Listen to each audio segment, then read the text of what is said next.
Today, 17 things every reefer should know about the science on why we do water changes. Well, we wish somebody had told us not day 1, but even year 10. There's so much to learn. You're gonna learn it today. Starting with the direct answer, which is water changes or dilution is the solution to pollution and 101 mistakes. It's actually the mistakes thing that probably really matters to most people. But today you will see why those that do these water changes are way more successful than those that don't, particularly in those early years of a reef tank. Number 2, water changes can actually be a replacement for nearly all filtration. I mean, let's just take the E170 here in the office as an example. We didn't have filter socks, we didn't have a protein skimmer, but we had an automatic water change system, and that was pretty much it. There was zero filtration in that tank. The only thing that happened is we diluted the pollution that was going into it. And that tank thrived. There's not a single person that would look at that tank and say that the auto water change system was not keeping that thing going. And it worked phenomenally well. So that is a piece that it didn't have to happen via auto water change, by the way. You could actually just scoop out a gallon of water every day and replace it, or even do a 50% water change, whatever way you want, spread it over the month, and it would have had the same result. You'll see some of that in the data that you see later today as well. It'll become obvious why dilution, in many cases, might be better than filtration. Number 3, foods accumulate nutrients. We all know that, but everything else accumulates them as well. Yeah, you probably don't think about this, but the science behind food and pollution going into the tank is that we know that nitrogen and phosphorus will accumulate in there and feed algae or whatever. But what most people don't think about is most of these foods also have vitamin and mineral premixes added. And you also have whatever was in that animal or shrimp or whatever when it died. But like, you'll look at the ingredients. They've clearly listed like copper as an ingredient in there. And so if those things aren't used at the exact rate that they're putting in, they will just accumulate slowly over time and pollute the water more and more every single bit. Now, they're not a poison or even maybe a toxin. They're a pollution. When pollution gets too bad, it becomes a toxin. When a toxin gets too bad, it becomes a poison. Number 4, additives add calcium and alkalinity. We all know that, but they actually add a lot more than that. Sad but true. There is not a calcium additive out there that only adds calcium. It will add all kinds of other things. We did a bunch of experiments on some of the most popular additives out there, and we did it with ICP testing at an actual certified lab. And we found all kinds of heavy metals and copper and unbelievable amounts of silica and all unbelievable amounts of zinc and all kinds of other stuff in all of these additives because they're mined out of the ground or, converted from a source that is impure. And sadly, the most expensive one was the worst. Really? Yes, at least from the aquarium additives. And so when you look at all this stuff, you need to know that when I'm adding calcium and alkalinity, I'm actually adding small amounts of all of these other impurities that left on their own, maybe not a big deal, but again, eventually becomes a toxin and eventually becomes a poison. So every single thing that you add to the tank in some way is actually polluting the tank unless it's in the exact same rate that it's being consumed. Number 5, no trace element is perfect. Now, I want them to be perfect, but I mean, realistically speaking, when we're adding trace elements in, what are the chances that they are being taken up by the corals at the exact same rates? 0. Yeah, 0. So that's another thing about trace elements here is everything that you think is good may not be good. It's good in the right amount, it's bad in the wrong amount. So in this case, every single time I add trace elements or even 2 parts and stuff that have trace elements in them, if it's not matched perfectly to the uptake, which of course it isn't, those imperfections build up over time. And you're starting to see the idea behind why we do water changes. It's not just because we're polluting the water with poop and nitrate and phosphate. There's all of these other things that just build up. And there's so many mistakes that you can possibly make in the tank that just build up little bit by little bit. And what seemed like it was good for the last 2 years, and then all of a sudden something starts to die, Why would that be? Well, I think that's a really important point because they don't just build up in the water column, they build up in the tissues of these animals. Yeah, so you can't even really test for it. Like the copper and stuff will bioaccumulate in the tissue, right? So yeah, when you're doing this, part of it isn't because I have to have like absolute proof of what the problem is. I just have to know that there are a dozen different types of problems and they're almost inevitable. They're not just likely, they're almost inevitable to happen in a reef tank, and the water change is the solution. Number 6, another common contaminant that goes in our tank almost every single day is actually like basically table salt. Yeah, sodium chloride. Sodium chloride actually builds up over time with just 2-part dosing. That's why we have something like the balling method, which neutralizes that addition of sodium chloride. But if you don't have that, then over time you're gonna have slightly more salt. And when you're testing for salinity in your tank, you're not testing for all the different parts of salt, you're just testing for how much there is. So it might start out with a certain percentage of sodium chloride and everything else, but over time, that sodium chloride is gonna get higher and higher, and everything else those corals need to survive are gonna get lower and lower, and the solution is water changes. So where does that sodium chloride come from? Well, you're dosing calcium chloride. We use the calcium, chloride's left over. We use sodium carbonate, we use the carbonate, sodium's left over, which means the sodium chloride is what's left over in that case. So every single time you dose those salts diluted to the tank, you're making it increasing the salinity. And obviously on a long enough trajectory, that's really bad for the tank. So that is why we do water changes as well, to reduce the contaminants from salinity. Number 7, just because you can't see it doesn't mean it doesn't exist as well. Yeah, aerosolized toxins. They accumulate. Whether or not you use them in your household for cleaning, they're just there. And eventually, through all of that water movement on the top, they're gonna make their way in, and there's no way for them to get out. Yeah, eventually, all the time. Right. And there's stuff in your air, whether you sprayed it, cleaners, all kinds of different things. They aerosolize, and some small amount of it, or maybe even a lot of it if you used it near the tank, ends up in the tank. Even things like people who port their protein skimmer outside. Oh. You might forget and spray weed cleaner on your weeds and the little ports there, or run your lawnmower next to it and it's pulling in pollution. So just note that the pollution in the air is slowly accumulating in the tank as well, unless we stop it. 8, but wait, there's more. I can't believe it.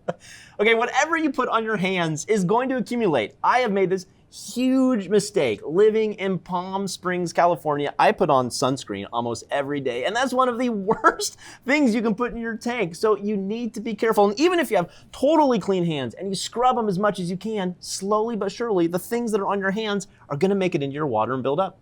I mean, almost everybody I know will tell you the fewer times you put your hands in the tank, the better the tank will be. But eventually you have to put your hands in the tank. So part of that is why we do water changes. We do water changes to limit the impacts of the accumulation of the bad stuff that goes in the tank. Number 9, most people probably don't even know about this one. Yeah, organic carbon. Now we're talking about things like biopellets, sugar, vodka, vinegar. Those things will accumulate in the tank over time. Yeah, show me your vinegar test kit. Doesn't exist. And the biggest problem with the accumulation here is actually that we're just not doing the math. And so the reality is there's no calculator out there. There's no anything for how much Nopox do I use? How much vinegar or vodka do I use? It's kind of like just trial and error, right? Until I'm getting the result I want. Here is the big problem. Most people are doing this, they're not starting this way. They're actually trying to correct a problem, which my nitrate test kit's off the end and the phosphates. Now I need to go solve that problem because I have all these other problems from that. Okay, now I'm dosing this organic carbon and I keep dosing more and more and more and more until I get it to drop. And then most people don't change their dose. They keep it at that level, right? Yeah, because I don't know, whatever odd milliliters was doing it for me yesterday. However, there's a difference between the fact that I had 50 parts per million nitrate yesterday and the tiny little bit of food I now add every day. And so in the tank, organic carbon is almost assuredly, accumulating in the tank, and we just wouldn't know it because there's no test kit for this, but I bet you know it when some type of pest explodes. Number 10, this is where the rubber meets the road. Almost nobody knows this. Almost everybody I've talked to in my circle says, really? It's true. You know, I just realized the reality of this as well when I made a video, but a 10% weekly water change or a 35% monthly water change, it will make sure that nothing added to the tank, anything you add to the tank, nothing will ever accumulate more than it would in 2 months. Okay, so let's digest what that really means. That means if I was adding food every single month and it would get me to 2 parts per million nitrate at the end of the month, then at the end of 2 months it'd be 4. Yep. Okay, the nature of the dilution is the solution means that if you do the math on this, and I'm sure that we'll throw up a chart right now, you can see that it never goes up more than it would in 2 months, which means all of those things that we just said accumulate over time. Well, they accumulate over time. What's bad is in 18 months, yeah. and, 3 years, 36 months, all these tiny little bad decisions that we make.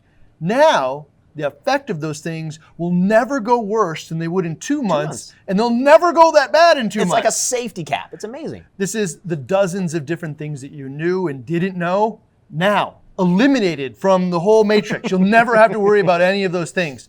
That's why 10% weekly or 35% monthly or something close to that is why so many people are successful using this method.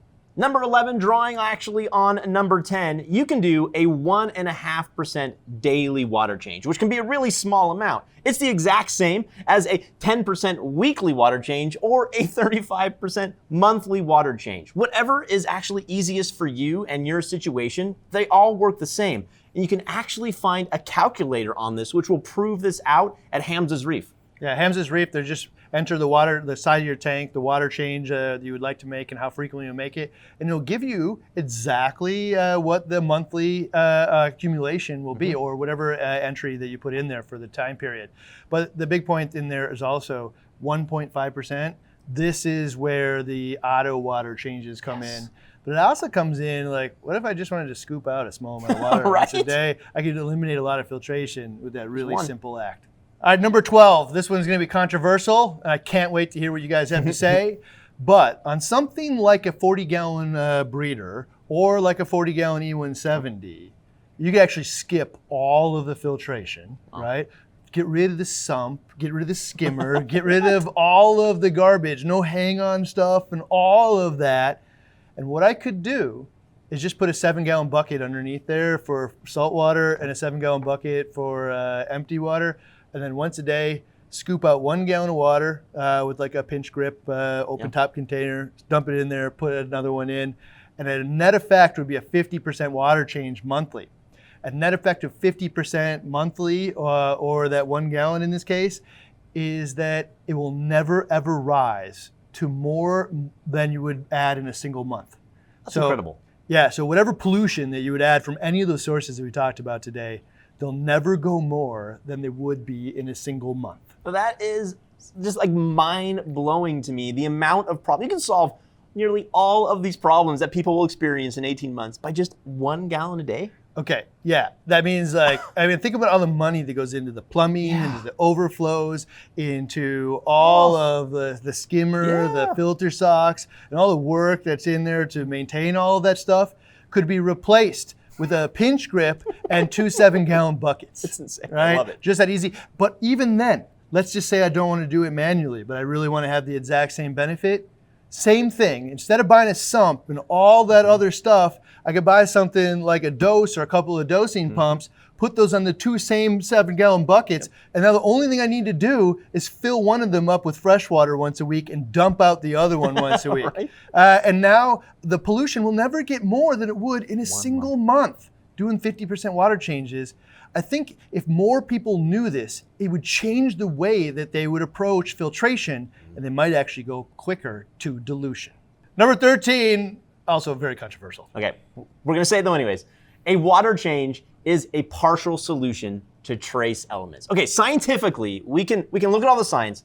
This is garbage, okay? But in practice, it works better for most people.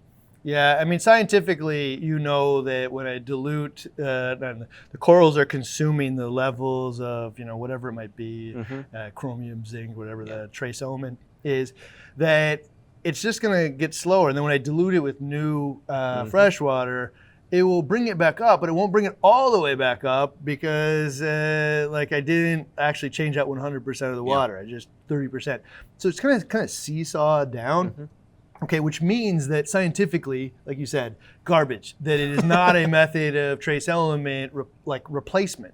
It is a method of trace element replenishment, just not at the perfect rate. But in practice. Oh, in practice, I mean, if you allowed yourself maybe, once every few months to do a larger water change, then you're going to get those trace elements back up there, not to where they were, but almost to where they were, and that's likely good enough. The amount of people that I have seen that have had a really, really successful tank that does only sodium carbonate and only calcium chloride additions with no trace elements, and then after that, just does some water changes, and then they're successful for many, many, many, many, many, many years, like up in a decade doing that. In practice, I gotta tell you, it works. It works. Okay, especially if once in a while, like you said, once a year, I string together like 30% water changes within a couple weeks of each other and kind of reset everything.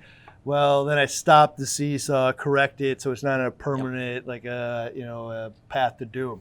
So I don't know. Also, the last piece of that too is the alternative is mad scientists for trace elements. It's either kind of hope and pray that the manufacturer got it perfect, which is not true, or it's use ICP and kind of mad scientists. And I gotta tell you, I've seen way more people fail with the mad scientist method than the water change method. So scientifically garbage, in practice, it works. Number 14, we hit on this a little bit earlier, but it's important. Yeah, I think we need to talk about it again. The right amount of whatever you add is going to be nutritive or really harmless, right?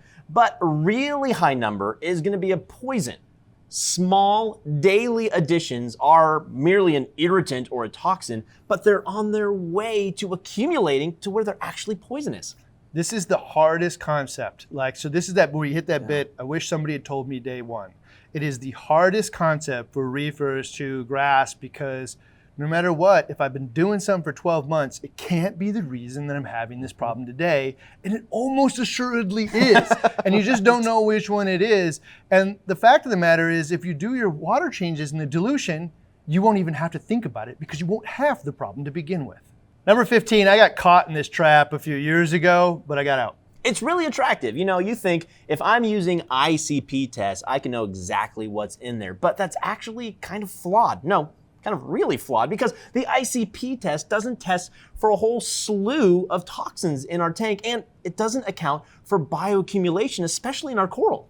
Yeah, so I got caught. I mean, I think of the X-Files poster. I wanted to believe. I wanted to believe that we could be more intelligent about this and not just do water changes because, and we could use a test kit to tell us when to and then make corrections and whatnot. In practice, it just doesn't work out as fluidly as other methods. Sometimes yes, sometimes no. And the reason I believe is because ICP, these test kits, like the hobby grade ICP, are actually testing kind of lower than a lab would. Yeah. They're making, guesstimates based on, like the lab would not use the same tool to read it down scientists to would parts not be per using million. that, no. Now, a lot of them are ranked down to like parts per thousand for a lot of this stuff. And they'll openly tell you, they're using an algorithm to, kind of guess at this. And usually they're guessing pretty darn close. But then they have you correcting, by dosing this stuff that is like kind of flawed. And it doesn't test for things like chemicals and stuff that came in on your hand. Just because it's an element, it doesn't mean that's the only thing that would affect your tank, right?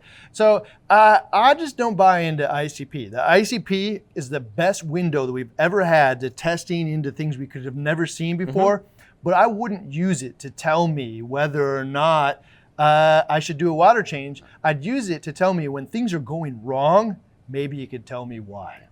Number 16 for me is really, really popular, but even worse. Yeah, it's like the canary in the coal mine. You're watching the canary to see when it gets sick, and that means it's time to get out. Some hobbyists will use their livestock, their fish especially, and once they start showing signs of illness, then they'll say, hey, maybe there's a problem. But that's really not fair to the animal. Yeah, and the fish and coral aren't really capable of telling you when they're kind of sick. They tell you when they're like listless and like really kind of getting into later stages, like I'm losing tissue, I'm really unhealthy. And so I've seen a lot of people say, I know when to do water changes, and it's when the tank tells me, you know, the animals will look like they need a water change, like, which is basically, I'm not gonna feed my dog until it looks so hungry it can't get up the stairs. The point of the matter is actually to avoid that problem, right? And so there is one caveat to this. Like, if you were using that method, you might then find out that, you know what, if I had to do a 10% water change every week to avoid this method, like, or I started doing those water changes and it changed it, well, now you can actually just do those things to never have the health problems to begin with. So use that knowledge now to get in front of it and start, you know, essentially feeding your dog while it can still get up the stairs, and you don't have to use all of the corals and fish as the canary. Number 17, you can pick the right size and frequency of your water changes intelligently by testing your nutrients monthly. Meaning if after month 1, it's 2 parts, and then after month 2, it's 4 parts, well, you know what? You're not doing big enough or frequent enough water changes. So you can adjust the amount of food you put in to match your water changes. You can up your filtration game to match your water changes, or you can up your water change game. But in any case, perpetually rising pollutants is the wrong move. We can all debate what the right amount of pollutants is, but 100 out of 100 reefers would tell you, if it's perpetually rising, that is going nowhere good, and one day you'll regret it. After all that, my number 1 takeaway, beyond all the benefits that a water change does, is it gives you that contact time with your tank. Meaning you can look at your corals closely, you can look at your fish closely, you can also use that time to check your gears, make sure all of your probes are in place, and if you do this, you're gonna find problems before they become killers. Yeah, this is the one caveat to the auto water change, is it takes that away, right? And I definitely noticed that when I have the auto water changes, I lack on some other maintenance as well. So definitely, it is one of the benefits of doing them, is it keeps you in touch. One of the main takeaways for me is actually something we didn't really cover yet, which is, why are a bunch of the really advanced tanks out there, those dream systems out there, so successful sometimes without water changes? And there's a couple answers to that one, which is, know that there's a high density of coral and bioaccumulation in there, right? So that means that there's so much coral in there that it's actually sucking up all the nitrogen and phosphorus. It's actually sucking up the copper and stuff too, because copper is actually in the right amount. Copper is actually an important component of electron transfer for the animal. So it's actually bioaccumulating a lot of that because I have such a high water to coral density. So this is notable though, because it's not a starting point. When this advice is given out, it's often given to newer or intermediate reefers and then they fail following it. It's a destination. Also, this is the part that like most people also don't grab, is when they stop the water changes entirely, even on really advanced old tanks, sometimes it works out, but sometimes it also doesn't work out. But the problem is all those people that were promoting it aren't around to tell the tale. Learn something unexpected about water changes. There's more in our Water Changes Did You Know playlist right here. New BRStv episodes released every Monday and Friday.